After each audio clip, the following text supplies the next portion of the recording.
বিরতির পর স্বাগত। 14 এপ্রিল থেকে 20 এপ্রিল গোটা রাজ্যব্যাপী দমকল সপ্তাহ পালন করা হচ্ছে। আর এই দমকল সপ্তাহকে কেন্দ্র করে রাজ্যের সবকটি জেলায় বিভিন্ন কর্মসূচি হাতে নেওয়া হয়েছে। অন্যদিকে দেখা গেছে যে 7 দিন ব্যাপী বিভিন্ন কর্মসূচিগুলির মধ্যে আজ দেখা গেল একটি বিশেষ কর্মসূচির আছে পালন করেছেন তারা। মূলত ইংরেজ আমলে 1944 সালে মুম্বাইয়ের একটি জাহাজ দুর্ঘটনায় 71 জন ফায়ার সার্ভিস কর্মী শহীদ হয়েছে। তার থেকে 1000-এরও বেশি জাহাজে থাকা যাত্রীরাও শহীদ হয়েছে। 71 জন ফায়ার সার্ভিসের কর্মীদের স্মরণ করে রাখতেই প্রত্যেক বছর এই কর্মসূচি পালন করা হয় 7 দিন ব্যাপী।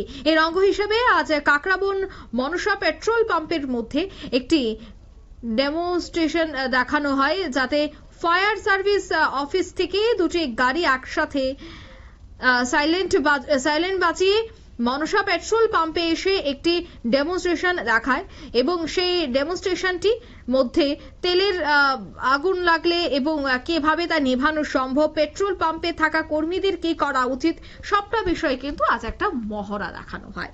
তবে এই কর্মসূচি থেকে কি বলছেন ফায়ারম্যান ওসি স্বপন আচার্য শোনাচ্ছি। আমাদের শহীদদের উদ্দেশ্যে এটা পালন করা হয়। তো সেটা ঘটনা হয়েছিল ইংরেজ আমলে, সনটা ছিল 1944 সন। তো তখন মুম্বাই থেকে একটা জাহাজে করে যাওয়ার জন্য রেডি হয়েছিল। তো ওই সময় আমাদের কর্মী ছিল 71 জন, মানে মারা গেছিল, আর কিছু বেঁচেছিল। আর পাবলিক ছিল প্রায় সহস্রাধিক, 1000-এর উপরে ছিল পাবলিক। তো তারা মারা গেছিল।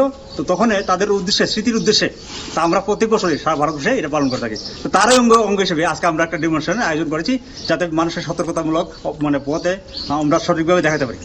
তার আগে আমি বিভিন্ন এলাকাতে আমাদের প্রচার অভিযান জারি আছে, এটা 20 তারিখ পর্যন্ত চলবে।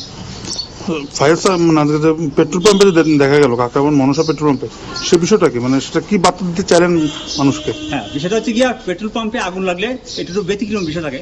যেমন ধরুন আমাদের যখন যখন আগুন নেবে তখন আমরা শুধু জল ইউজ করি, আর যখন পেট্রোল পাম্পে লাগে যেহেতু এটা ওয়েল, তো সেখানে আমরা ফোম ইউজ করি। এটা কেমিক্যাল ফোম হয়, মেকানিক্যাল ফোম হয়। তো এই ফোমটা ইউজ করলে পরে আগুনটা নিভে যায়, কারণ এটা একটা ঢাকনা পরে যায়। আর যদি আমরা সরাসরি জল দিই তাহলে জলটা ব্রাঞ্চের সাথে দৌড়াতে শুরু করবে জলের সাথে। এই জন্য আমরা ফোম ইউজ করে আগুনটা কিভাবে নিভাবো এটা আমরা দেখাচ্ছি। বিভিন্ন সময় দেখা যাচ্ছে স্যার যে গ্যাসের আগুন, যেটা ওকে বলা হচ্ছে গ্যাসের আগুনে কি স্যার জল ব্যবহার করে না ফোম ব্যবহার করা? না, গ্যাসের আগুনে জল ব্যবহার করা হয় না।